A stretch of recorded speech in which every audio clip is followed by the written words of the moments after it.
ele passou num concurso público e não concordou com uma nota. Ele vai impetrar o mandato de segurança. Vai ser contra quem? Contra o examinador? Não! O examinador não tem poder de decisão. É contra o presidente do concurso, rapaz. Então, saber quem é a autoridade tem toda a lógica e toda a importância, toda a relevância em termos de mandato de segurança. Obedecer o mandato de segurança, por exemplo, entre outras relevâncias. E nesse panorama, agentes administrativos, apesar de terem poder de decisão, eles atuam nas concepções técnicas. Eles são muito mais operadores de políticas públicas e muito mais atrelados ao exercício de funções públicas. Então, desses três vínculos que podemos estabelecer, temos o detentor de cargo, o detentor de emprego e o temporário. Vamos falar um pouquinho sobre o temporário e um pouquinho sobre o empregado público para a gente focar no cargo público, que é o que nos importa aqui, fazer esse overview sobre o cargo público. O detentor o temporário, eu gostaria de pontuar 3 coisas no temporário. Em primeiro lugar, o temporário, ele efetivamente vai exercer funções, vamos dizer assim, funções coligadas à satisfação, à resolução de uma emergência. Satisfazer e resolver uma emergência. Por exemplo, eu vou dar um exemplo de emergência que eu vivi na pele. Houve um plano, um aumento que não foi dado aos servidores do Estado do Rio Grande do Sul, e nós fomos assolados, o número é correto, por 1 milhão de ações judiciais. Eu vou repetir o número, 1 milhão de ações judiciais. E a gente não tinha perna para contestar, até a gente... Foi um horror, mas conseguimos. O problema era fazer os cálculos de requisição de pequeno valor e precatório. Como é que tu vai fazer isso em 1 milhão de ações? E você tem 30 dias, na época, hoje ainda também 30 dias para fazer, antigamente 30 dias corridos, hoje úteis. A gente contratou contadores temporários por conta dessa emergência. Então a gente contratou contadores. Isso poderia se dar, por exemplo, um caso julgado pelo STF, foi bem interessante, tratando de consequencialismo. O Estado do Espírito Santo, naquele momento que nós tivemos o surto do Zika vírus, o surto de chikungunya, Zika vírus, nós tivemos um problemão. E aí o Estado do Espírito Santo, ele contratou agentes temporários para combater o mosquito. Agentes de saúde, notadamente. E isso era totalmente devido. O problema é que o STF disse o seguinte: eu tenho uma contratação irregular aqui. E os ministros queriam decretar nulo esse contrato. E o ministro Celso de Mello disse o seguinte: só um pouquinho, uma questão de ordem. Vocês vão decretar nulo esse contrato agora que nós estamos entrando no verão, quando vai ter o surto do mosquito? Vocês estão de brincadeira comigo. O que fizeram o ministro do STF? E aqui eu tenho 2 informações a partir desse julgado. Essa lógica que eu ensinava para os piados da graduação, que o nulo tem efeito, que a anulação tem efeito sextunc, retroativo, que a anulação é vinculado, bem mais ou menos. O sistema de nulidades hoje do direito administrativo foi completamente recategorizado pela Lei de Introdução às Normas do Direito Brasileiro. Nós temos que considerar as consequências, ter regime de transição, ver as dificuldades reais do gestor, e nesse caso, numa ponderação de bens, e aí toda nulidade hoje, você vai ter que fazer ponderação de bens, razoabilidade. Professor, então você está dizendo que nós vamos manter atos ilegais, contrários ao direito, mas para preservar outros bens? Por quê, Juliano? Porque eu faço ponderação aqui, porque legalidade é um dos valores protegidos constitucionalmente. E eu me faço de o seguinte: não, o que disseram os ministros nesse momento? Dialogaram com as consequências da decisão e disseram o seguinte: nós vamos manter esse contrato ilegal, esse contrato nulo por 3 meses, e nesse meio tempo, Estado do Espírito Santo, você faz nova contratação, você corrige esses erros, você refaz essa contratação, você deixa essa contratação lícita. Então eu te dou um tempo para você fazer isso. Isso é dialogar com as consequências. Outro caso em que o STF dialogou com as consequências foi a ADI 4425, que declarou inconstitucional a emenda constitucional 62 dos precatórios e, por arrastamento, a Lei 11.960, em que ele diz o seguinte: olha só, acabou essa história de não pagar precatório. Aí os estados dizem assim: essa história já veio, você já ameaçou intervir, nós já entregamos a chave, você não quis. Não, então eu vou fazer o seguinte: eu vou te dar 2 planos plurianuais para você ajeitar suas contas. Depois, você vai se ver comigo, disse o STF. E ninguém sabe o que o STF vai fazer, se ele vai penhorar nas contas, se ele vai determinar a intervenção federal. E isso acaba agora nesse mandato desses governadores que estão atualmente, desses governadores, ou seja, final de 2022, né? 2022 é que acaba esse prazo dado pelo STF. E ninguém sabe o que o STF vai fazer nesse sentido. Isso é dialogar com as consequências. Porque o ministro dos Fluxos foi bastante ponderado. Ele disse o seguinte: eu sei que todo mundo tem que organizar os orçamentos, então eu vou dar um prazo para os senhores reverem essa situação. Neste panorama, conseguimos notar que esses agentes temporários então têm que ser para situações excepcionais, e a grande dúvida é o seguinte: eu tenho um cargo, o caso é real, eu tenho uma carreira para professores de magistério do Estado do Rio de Janeiro, tenho nossos professores do magistério, concursados. Eu posso contratar professores temporários para suprir a demanda que falta? Pelas regras hoje, pelas novas regras da PEC 32, isso aí vai ficar livre. Pode? 2 precedentes. Um precedente como é o nome daquela de plano de saúde? Fugiu o nome. ANS, Agência Nacional de Saúde. Eles contrataram temporários tendo uma carreira nesse sentido. O ministro Dias Toffoli diz: não há problema. Não há problema. Nesse caso da ANS, contratar agentes temporários nessa situação. Isso foi o informativo 765. Mesmo que eu tenha uma carreira nesse sentido, foi o informativo 765 do STF. Desde que exista previsão legal de contratação, nós tivemos que atender uma necessidade temporária e, obviamente, essa necessidade é excepcional e coligada ao interesse público, tá? Então, esse seria o panorama a ser tratado aqui. No caso dos professores cariocas, o ministro Luiz Fux disse: não pode. Você tem uma carreira, você ou deve criar mais cargos, ou deve fazer concurso para os cargos vagos, mas não contrata temporariamente. Isso é uma burla, disse o ministro Luiz Fux, a contratação temporária. Isso está em repercussão geral no STF. E, na minha opinião, quando isso vai ser julgado? Quando o STF enfrentar efetivamente a ADI, a ação direta de inconstitucionalidade, que trata da lei que permite contratar professores substitutos em universidades federais. O professor substituto não deixa de ser um temporário. E tem uma ADI que, há décadas está lá a tratar sobre o tema, a se indicar sobre a possibilidade de contratação temporária, tendo uma carreira de professores nas universidades federais nesse sentido. Então, vejam, colegas, eu tenho aqui toda uma estrutura montada no STF para enfrentar esse tema. Não houve enfrentamento até hoje, enfim, mas nós temos que... Vamos ver se, na sequência dos dias, o STF enfrenta esse tema. Ainda nos temporários, há uma dúvida no seguinte tema: quem julga? Qual é a justiça para julgar os temporários? E neste panorama, ocorreu um caso do município de Ouro Preto, Minas Gerais, e depois os casos que balizaram a jurisprudência do STF foi os casos de contratos temporários no estado do Amazonas. Qual era o caso? Me permite dar um passo para trás, mas passo para trás é para ganhar impulso.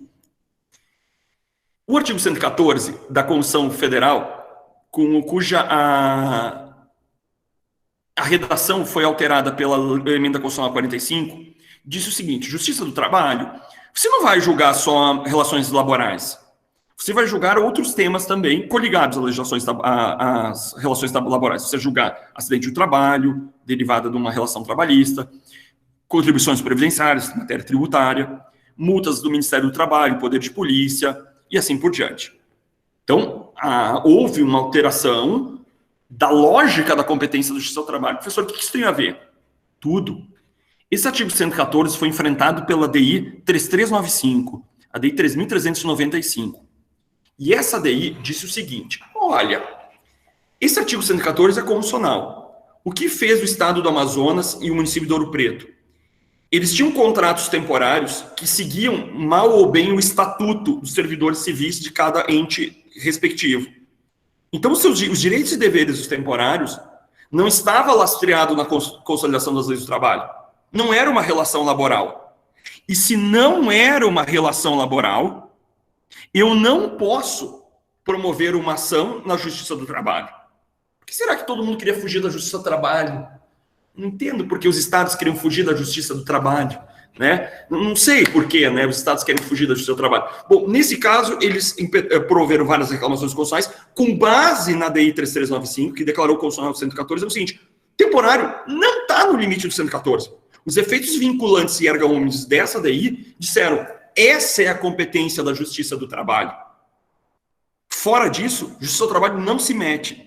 Então, se fixou, hoje, de forma bastante ampla e clara, que a competência da justiça do trabalho, ela somente, a competência da justiça do trabalho, somente julgará temporário se eles seguirem a CLT. De outro lado, não julgará os temporários. Ok? Eu inaugurei uma jurisprudência, o juiz ficou furioso, ele me chamou na sala dele e me xingou, você sabe, um cara bonito que nem eu, só que eu não dou bola, não é? Enfim, né? Peguei, virei as costas e fui embora. Mas voltando, qual era a ideia?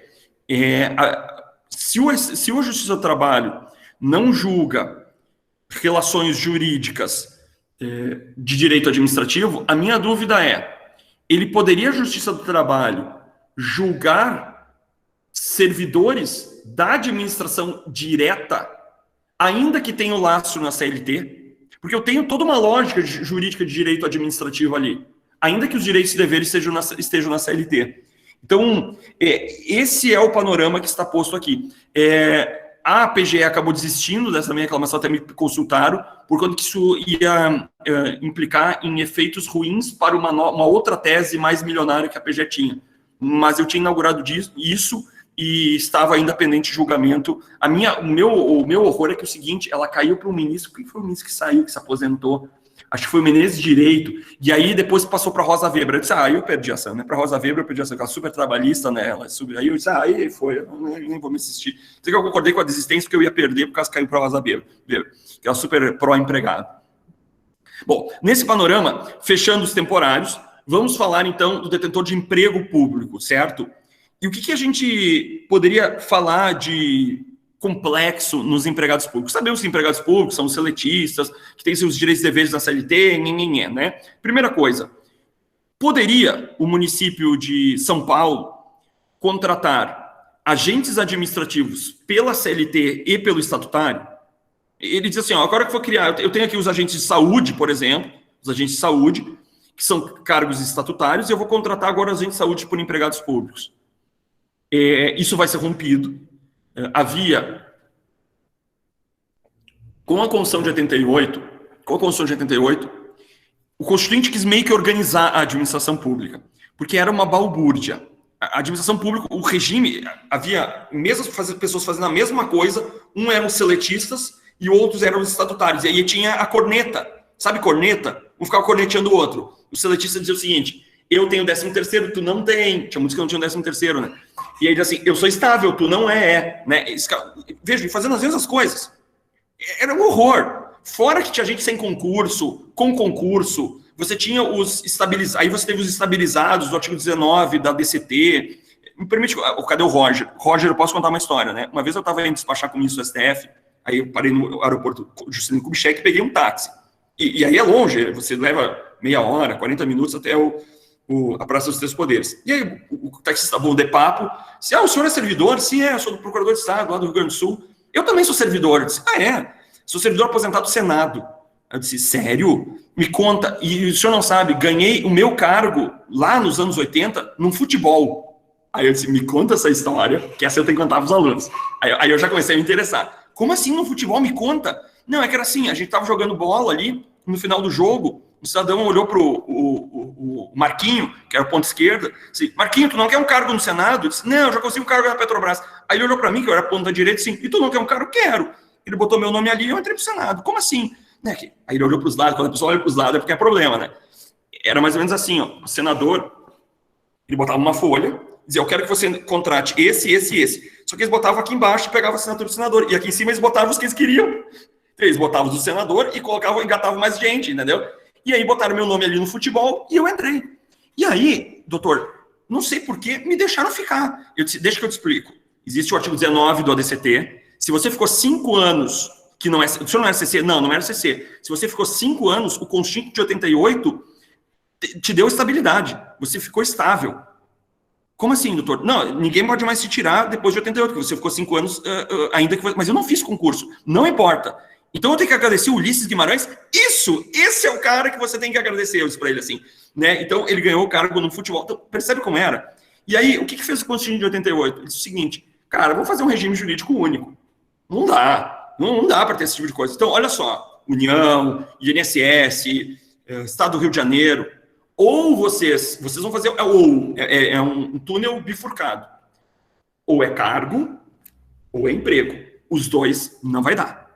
E a maioria dos estados, muito coerentemente, optou pelo regime de cargo público. Porque quem exerce funções públicas, notadamente, casa com uma noção de cargo público, por conta da estabilidade, por conta do exercício de prerrogativas. Não faz sentido, não faz muito sentido, mas existe, né? Um regime de emprego público para quem exerce poder de polícia, ou a doutrina moderna, direito administrativo ordenador, né? Não faz muito sentido, porque eu tenho um exercício de relativização de direitos fundamentais de quem questiona-se sua estabilidade. Porque, vamos lá, eu tenho ali um agente administrativo da ANA, e aí o STF diz que a agência reguladora tem ADI nesse sentido, não pode sujeitar o regime de emprego público por conta dessa necessidade de sua independência, de sua atuação técnica. Tem ADI do STF não permitindo o regime de emprego público, que era o que queria se aplicar na Anatel, Justiça Nacional de Telecomunicações. Aí o cidadão da ANA é o seguinte, dá um parecer contrário a um investimento bilionário de uma empreiteira. Aí ele disse, meu amigo, vamos conversar, senta aqui comigo. Você tem família, né? Tenho. Você tem filho para criar? Tenho. Você acha que eu já entendi. Percebes isso? E não me diz que isso não acontece. Ou tu vai dizer que é fofoca.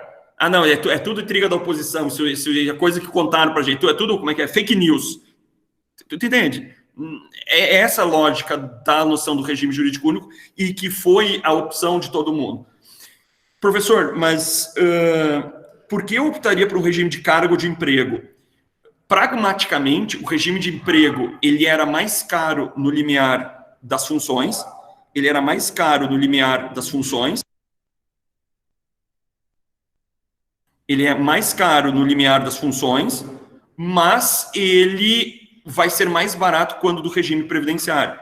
Então, ele vai ser mais barato quando do regime previdenciário, porque todo mundo ia para o INSS. Hoje, o regime previdenciário não muda, né? Hoje, o regime previdenciário não muda. Só um pouquinho.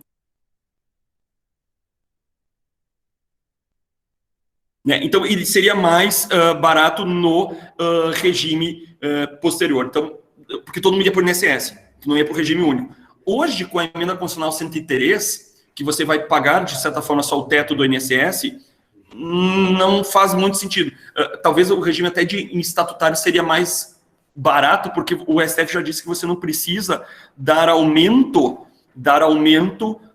todo ano. Aquela ideia de dar aumento... Porque havia uma jurisprudência na época, bem no primeiro governo Fernando Henrique, que o STF mandava os mandados de junção, que tem uma lei que diz assim, você tem que dar a reposição, não é aumento, né? Você tem que dar reposição anual aos servidores públicos. E aí, os mandados de segurança, os mandados de junção, o Fernando Henrique não dava a lei, e o STF começou a obrigar. O que ele fazia? Mandar uma medida provisória dando reposição de 0,01%. Eu estou cumprindo, mas eu estou mandando o aumento que eu posso, a reposição que eu posso. A ideia do Constituição de 88 era aproximar o regime de emprego, que tem reposição todo ano, a database, não é? Você, todo ano, a categoria dos obreiros e dos empregadores tem que negociar, e se não chega a um acordo, a Justiça do Trabalho, por dissídio coletivo, arbitra a reposição, não é? A ideia é que os estatutários tivessem esse mesmo direito. A ideia é que os servidores seletistas tivessem direito de greve e os estatutários tivessem uma greve na forma da lei que nunca veio, não é? Então, a ideia era aproximar os dois, não tivesse essas diferenças, e houvesse a opção. Com a emenda constitucional 19, se quebrou o regime jurídico único.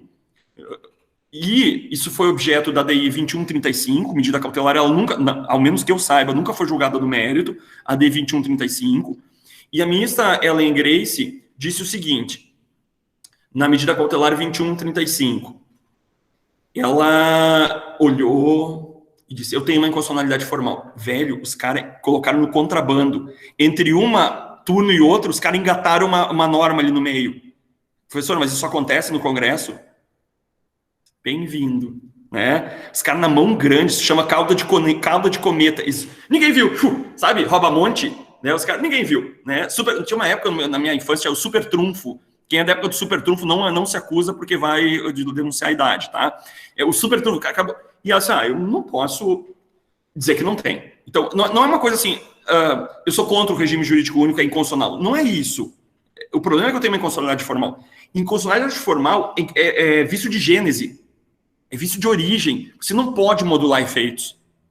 E ela olhou e disse, puxa, mas tanta gente entrou nesse meio tempo. Se eu declarar inconstitucional com efeitos ex tunc, retroativos, eu vou prejudicar um monte de gente que estava de boa fé. E aí o STF, junto com os demais ministros, modularam os efeitos, utilizaram a declaração parcial de inconstitucionalidade sem pronúncia de nulidade, o policy power, do 28 da lei 9686 de 99, artigo 27, e deram efeitos ex nunc ao tema. Então, hoje não pode regime jurídico, hoje não pode dois regimes do mesmo órgão, ou é cargo ou é emprego, ou é cargo ou é emprego, desculpe, não no mesmo órgão, no mesmo ente, ou é cargo ou é emprego. Então, hoje nós temos um regime jurídico único, há que se ter essa opção. Neste caso, ainda no emprego público, a grande celeuma hoje é a estabilidade do empregado público. Afinal de contas, o caixa da Caixa, o escriturário do Banco do Brasil, um empregado público da administração indireta, nós temos vários aqui no estado do Rio Grande do Sul, você tem a FASE, que é a fundação que tutela aqueles que cometem ato infracional, os adolescentes, não é? Que é a antiga FEBEM, né? Você tem aqui a Fundação de Proteção Especial dos Abrigados de Crianças, não é? Órfãos, etc. Todos eles são empregados públicos. Então tem uma fundação de direito público, uma fundação de direito privado que tem empregados públicos. Eles têm estabilidade? Essa é a dúvida. O STF olhou e criou o tema dos Correios. Eu até vou pesquisar na internet, vou dar uma coladinha aqui, não é? Enquanto que eu falo, e aí ninguém vai notar, né, que eu estou dando uma coladinha no tema do STF, que ele diz o seguinte, olha, nesse caso dos empregados públicos de empresa estatal, empregado público de empresa estatal, ele, se alguém souber o tema aqui, não achei. Não achei. Tá. Tema STF. Eu acho que não é o tema 777.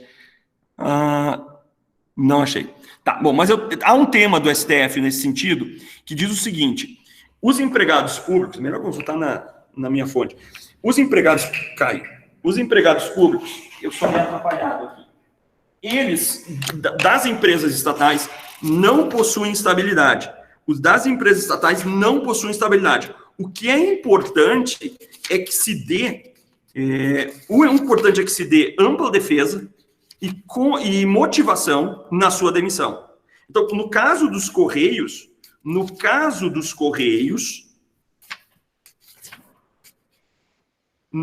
há possibilidade de estabilidade nas empresas estatais, desde que se dê ampla defesa e motivação. E aí a grande pergunta que nós temos, a grande pergunta que se teve nesse sentido foi o seguinte: essa motivação para demitir um detentor um empregado público, ela é justa causa?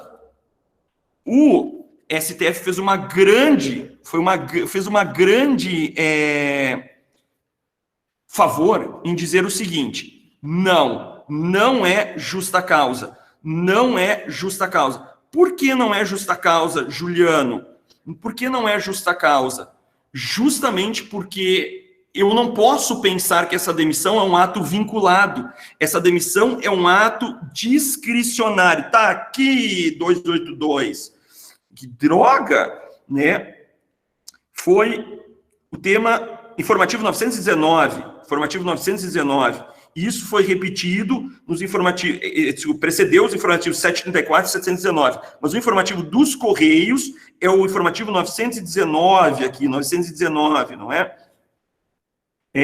Diz o seguinte: a empresa de correio telégrafo tem o dever jurídico de motivar ato formal a demissão de seus empregados. E aí ele continua dizendo que é possível a estabilidade. Isso foi repetido no informativo 968, informativo 968 também, né, foi a demissão dos detentores de cargo público. Eu sabia que eu ia achar, informativo 919. E a grande dúvida que remanesce a todos nós é pensarmos se porventura há ou não estabilidade daqueles que não pertencem às empresas estatais. Porque, vejam, as empresas estatais são pessoas jurídicas de direito privado e a maioria delas, salvo as que exercem serviço público, prestam serviços públicos, segue uma lógica privada. Ou seja, Petrobras, Banco do Brasil. Então, seus direitos e deveres têm todo um racional privado. Eu vou falar aqui de três livros que eu acho excepcionais. Dois em homenagem à USP, um do professor Mário Engler Pinto, né, que é professor da FGV, mas a seu doutoramento na URGS sobre as empresas estatais. O Estado Empresário, que é a tese de doutoramento do Rafael Walbach-Schwind, que foi orientado pela professora Maria Silvia.